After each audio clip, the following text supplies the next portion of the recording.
ആ ആഗ്രഹം എന്നിലൂടെ സഫലമാകണം. വീരമൃത്യു വരിച്ച ജവാന്റെ ഭാര്യ സൈന്യത്തിൽ ചേരണമെന്ന ആവശ്യവുമായി രംഗത്ത് വന്നിരിക്കുന്നു. കണ്ണീരല്ല കനലാണ് ഈ കണ്ണുകളിൽ. കരസേനയിൽ സേവനമനുഷ്ഠിച്ച് ഭർത്താവിന്റെ ആഗ്രഹം പൂർത്തിയാക്കണമെന്ന് പുൽവാമയിൽ കൊല്ലപ്പെട്ട ജവാന്റെ ഭാര്യ ആവശ്യപ്പെടുന്നു.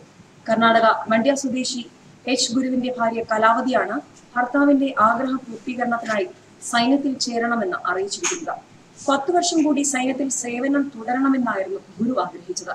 എന്നാൽ അത് നടന്നില്ല. ആ ആഗ്രഹം എന്നിലൂടെ സഫലമാകണം. രാജ്യത്തിനു വേണ്ടി എനിക്കും ജീവിക്കണമെന്ന കലാവതി പറയുന്നു.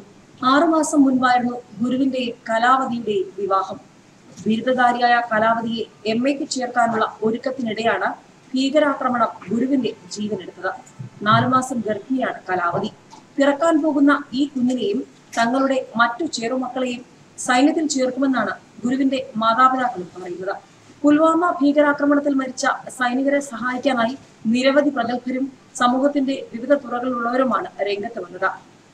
പുൽവാമ ഭീകരാക്രമണത്തിൽ മരിച്ച സൈനികരുടെ കുടുംബത്തിന് സഹായഹസ്തവുമായി ഇന്ത്യൻ ക്രിക്കറ്റ് ടീം അംഗങ്ങളായ മുഹമ്മദ് ഷമിയും ശിഖർ ധവാനും നേരത്തെ തന്നെ രംഗത്ത് വന്നിരുന്നു. മരിച്ച സൈനികരുടെ കുടുംബത്തിന് 5 ലക്ഷം രൂപ നൽകുമെന്നാണ് ഷമി അറിയിച്ചിട്ടുള്ളത്.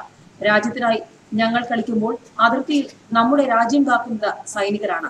ഈ ദുഃഖത്തിൽ അവരുടെ കുടുംബത്തിനൊപ്പം നിൽക്കുന്നുവെന്നാണ് ഷമി കുറിച്ചത്. അവരെ സഹായിക്കാനായി എപ്പോഴും ഞാൻ ഉണ്ടാകുമെന്നും ഷമി പറയുന്നു. ഇന്ത്യയുടെ മുൻ ഓപ്പണറായ വീരേന്ദർ സെവാഗ് മരിച്ച സൈനികരുടെ മക്കളുടെ വിദ്യാഭ്യാസ ചെലവ് ഏറ്റെടുക്കുമെന്ന് കഴിഞ്ഞ ദിവസം അറിയിച്ചിരുന്നു. നേരത്തെ ഇന്ത്യൻ ഓപ്പണറായ ശിഖർ ധവാനും മരിച്ച സൈനികരുടെ കുടുംബത്തിന് സഹായ വാഗ്ദാനവുമായി രംഗത്തെത്തിയിരുന്നു. ഇന്ത്യയുടെ മുൻ ഓപ്പണർ വീരേന്ദർ സെവാഗ് കുട്ടികളുടെ വിദ്യാഭ്യാസ ചെലവ് ഏറ്റെടുക്കുമെന്നാണ് അറിയിച്ചത്. ഏതായാലും സമൂഹത്തിന്റെ വിവിധ തുറകളിൽ നിന്നും മരിച്ച ജവാന്മാരുടെ കുടുംബത്തിനായുള്ള സഹായങ്ങൾ പ്രവഹിക്കുകയാണ്. ഇതിനിടയിലാണ് ആ ആഗ്രഹം തന്നിലൂടെ സഫലമാകണമെന്ന് പറഞ്ഞുകൊണ്ട് സൈന്യത്തിൽ ചേരണമെന്ന ആവശ്യം ഉന്നയിച്ചുകൊണ്ട് വീരമൃത്യു വരിച്ച ജവാന്റെ ഭാര്യ രംഗത്ത് വന്നിരിക്കുന്നത്. ഇവരുടെ എല്ലാം കണ്ണിൽ കണ്ണീരല്ല കനലാണെന്ന് ഒരിക്കൽ കൂടി ആവർത്തിക്കുകയാണ് ഈ ആവശ്യത്തിലൂടെ. ന്യൂസ് ഡെസ്ക് മലയാളി വാർത്ത.